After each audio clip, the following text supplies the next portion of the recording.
سپاس و درود به همگی شما. سپاسگزارم. مرسی. Thank you. Thank you so much. Ladies and gentlemen, good afternoon. Mr. Ramzan, Dr. Ganji, members of the Nufti Board of Directors, thank you for having me. It is a pleasure to be back with all of you and to speak for the first time at the Iran conference. I would like to begin by commending Nufti on the remarkable progress it has made in the past few years. As recently as 5 years ago, the Iran conversation in Washington, D.C. was dominated primarily by the Islamic Republic's nefarious lobby and secondarily by fringe groups. In only a few years, those two well-funded, state-backed interest groups were given a run for their money by an underdog, Nufti. Now, finally, there's a true and honest voice for Iranians in Washington. You should be proud of what you have accomplished, but there's much more to be done. Our challenge today in the fight for Iran's liberation is not only political, but also economic. It is not only about freeing our people from political repression, but also from the shackles of poverty.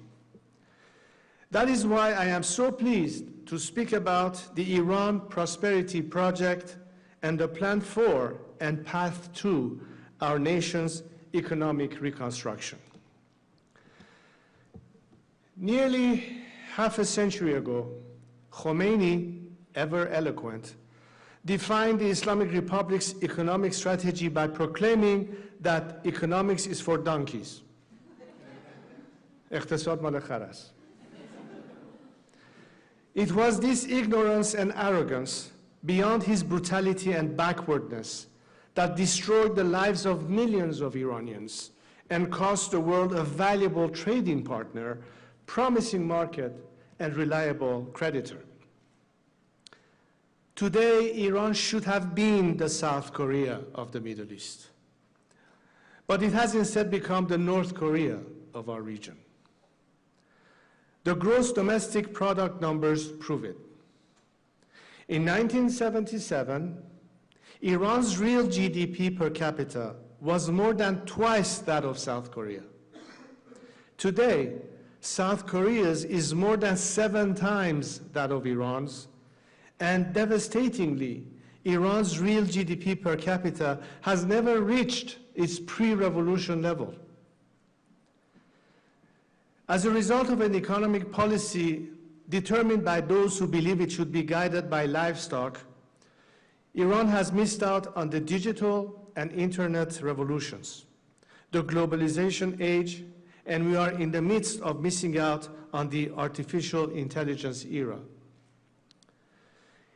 In addition to foregoing such new opportunities, Iran has given up our natural advantages, losing our leading role in the world's energy market. Far from the pivotal supplier of energy we were 50 years ago, Iran is merely a marginal player. A corrupt few have prospered, while a nation has suffered. But there is hope. Indeed, much more than just hope. Unlike Khomeini, I will make no promises of free water, free buses, or free utilities. What I offer instead is a vision informed by ongoing consultations with renowned economists and successful business leaders. It is their expertise and knowledge that has helped me form the principles I believe should brace up our economy in a secular, democratic Iran. First, economic policy must trust citizens to make decisions based on their own interests. Second, the government should create opportunities for all citizens to thrive. Third, policies should empower individuals by fostering personal responsibility and innovation. Fourth, a dynamic economy depends on respecting private property and safeguarding it from interference. Fifth, market mechanisms should guide economic interactions between citizens whenever possible. Sixth, the government must remove barriers and foster conditions for domestic entrepreneurs by ensuring investment security and creating a business-friendly environment. Seventh, controlling inflation requires fiscal discipline and the establishment of an independent central bank.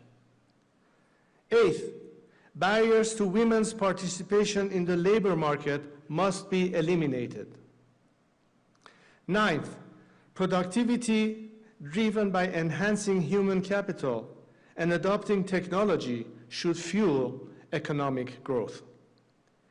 10th and finally, Iran must rejoin the global economy and create conditions that attract foreign investment.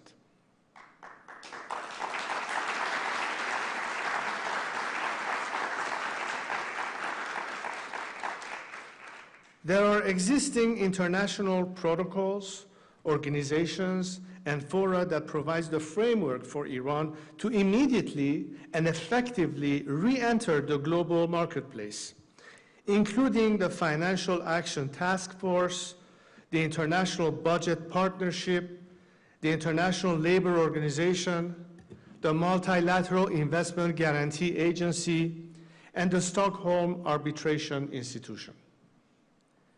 In order to rebuild our economy, restore prosperity, and revive our nation, Iran does not need to reinvent the wheel. But we do need to abide by the economic principles that have helped other countries and regions to achieve economic revitalization.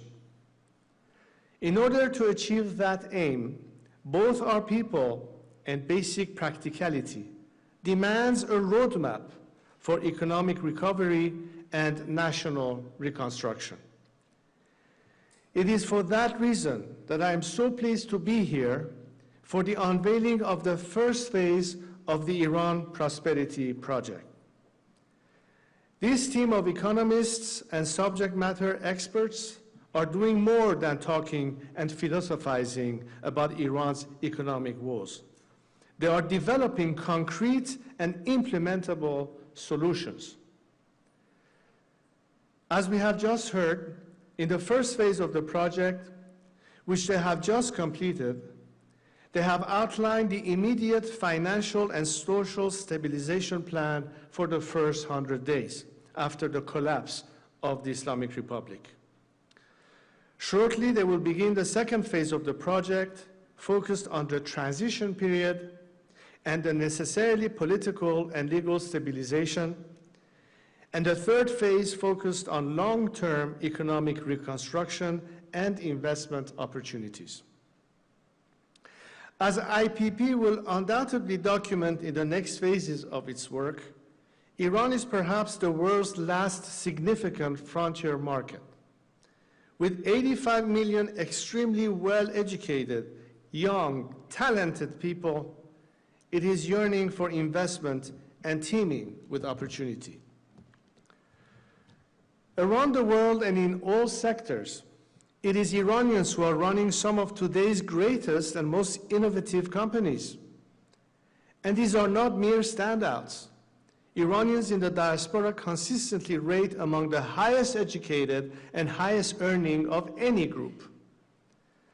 That natural ability, combined with the drive and desire of today's youth in Iran, who have been deprived of so many opportunities, can propel us to become one of the world's most advanced startup nations.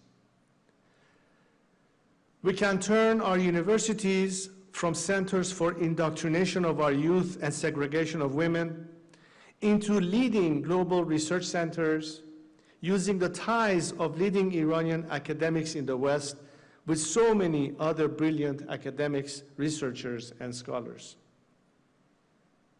Our vast nation, from the shores of the Caspian Sea to the meadows of Deilam, to the snow-capped peaks of Sabaland and Sahand in Azerbaijan, to the lush green mountains of Zagros in Kurdistan, to the plains of Baluchistan, to the Arvan River in Khuzestan, to the deserts of Khorasan and Kerman, to the coastal towns and villages of the Persian Gulf, Iran can become a hub for regional and international tourists.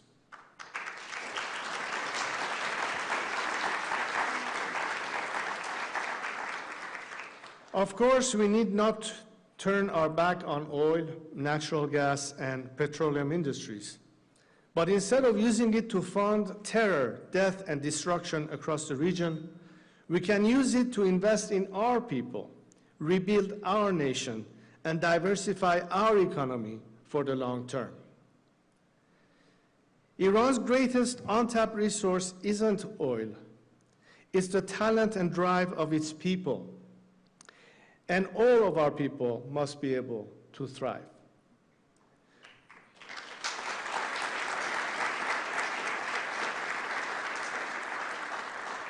This economic recovery is of special importance for underserved areas of our country, from the Kurdistan province to Sistan and Baluchistan, Khuzestan, Lorestan, and Kermanshah. These provinces and the Iranians who call them home have for 45 years been denied the most fundamental economic opportunities. In a free Iran, that must not stand. Our national wealth and opportunities must serve all Iranians. Furthermore, disasters like the recent coal mine explosion at Tabas that killed at least 50 workers are all too frequent in Iran. Workers risk their lives on a daily basis, and yet they are denied the fundamental and basic dignity that their critical work demands and their efforts have earned. The reforms outlined in this project would prevent such crimes against Iranian workers. The necessity of this economic reconstruction is not just a matter of welfare for our citizens. It is a matter of security for our nation and stability for the region. It has been proven time and time again that governments that cannot provide the framework and opportunities for their citizens to thrive and prosper have been unable to sustain their democracies and their security. The plan being developed by IPP and our path to economic reconstruction are quite literally safeguards for the democracy we are striving to build. This, my friends, is the opportunity the future holds, both for Iranians and for the outside world. But first, the Islamic Republic must go. For in the past 2 decades, Iran has seen no measurable economic growth. This is simply not sustainable. That is why this plan and roadmap are so critical. As I said last week in my address at the IAC National Summit, we seek partnership with the world. That partnership is not limited just to the political realm. Iran, when given the chance, will seek to again be a partner for investment, trade, and commerce. This is the path ahead of us. This is how we can rebuild our nation and renew our ties with the world. Not through the tired old drivel that Khamenei's henchman, Mr. Pezeshkian, has been sent to New York this week to deliver. Iran is not only ready for fundamental change, Iranians are risking their lives to bring it about. The time will come, and when it does, it will present a historic opportunity, an even greater responsibility for the Iranian diaspora. It is them, those of you gathered here today, that I would like to address in closing. In the aftermath of the Second World War and the Axis powers' destruction of Europe, the United States launched a Marshall Plan to rebuild the continent. Iran, too, after the destruction the Islamic Republic has wrought, will need a Marshall Plan. The fall of the Islamic Republic is not the end, but the beginning of Iran's renaissance. This is what I, along with experts and business leaders, am planning for and working to bring to fruition when the transition happens. Be it for Iranians inside the country, the diaspora, or global investors, after nearly 5 decades, Iran will be open for business again. This is a project not just to bring down the Islamic Republic. It is a project to build up Iran. Soon, we will be able to rebuild our great nation together. Thank you. Thank you very much. Stefan.